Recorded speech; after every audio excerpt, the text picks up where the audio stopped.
We're continuing here with section 1.4 on other effective sampling methods. Now that we have the definition of a simple random sample, I've indicated as SRS here, a stratified sample, systematic sample, cluster sample, or convenience sample, now we need to see if we can recognize which one we have. So we have some samples that were taken, they're described here, and we're supposed to identify which it is. Okay, the first one, a person researching education levels within a company takes the full employee list and applies a random number algorithm to this order to select 100 people to interview. Which do you think that is? Have we divided everybody up into different, based on some characteristic like males, females, freshmen, sophomore, juniors? No. Are we interviewing every Kth person, every 20th, every 15th? No. Did we break it up into clusters and then we're selecting certain clusters? No.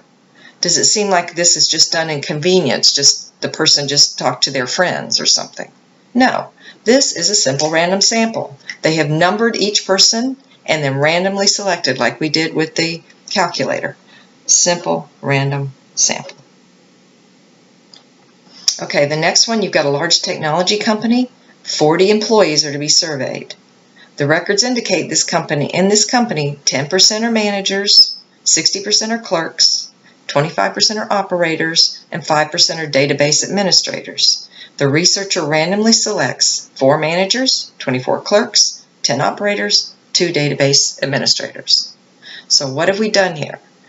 This is not a simple random sample. We didn't give everybody a number and randomly select 40 employees. First, the employees were broken up by their job title.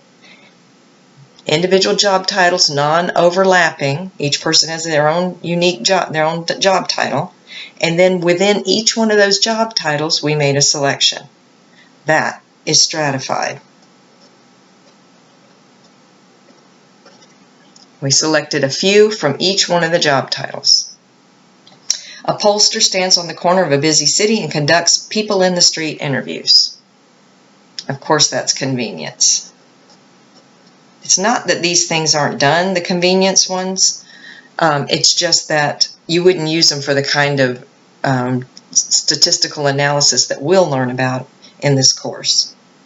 So, you know, stores often ask people, they'll give you a receipt. Old Navy, you get a receipt that says if you'll fill this out when you get home online, you get a 10% off coupon for your next visit. So that's self-selecting. The people that choose to do that are choosing to do that. That's not a random selection because the only people who want the coupon are going to fill out the survey, right? So it's not that these aren't done, but we don't do these for the kind of statistical analysis we're talking about. Okay, for the monthly financial audit, the auditor randomly selects 5 days out of the month and audits every transaction recorded on each of the 5 days. Okay, so we have our clusters. Each day is a cluster. We're going to pick 5 clusters. We had counties, and we chose certain counties, and then we went to every high school in those counties. Now we're going to pick 5 days out of the month, and on those days, every transaction will be audited. This is cluster.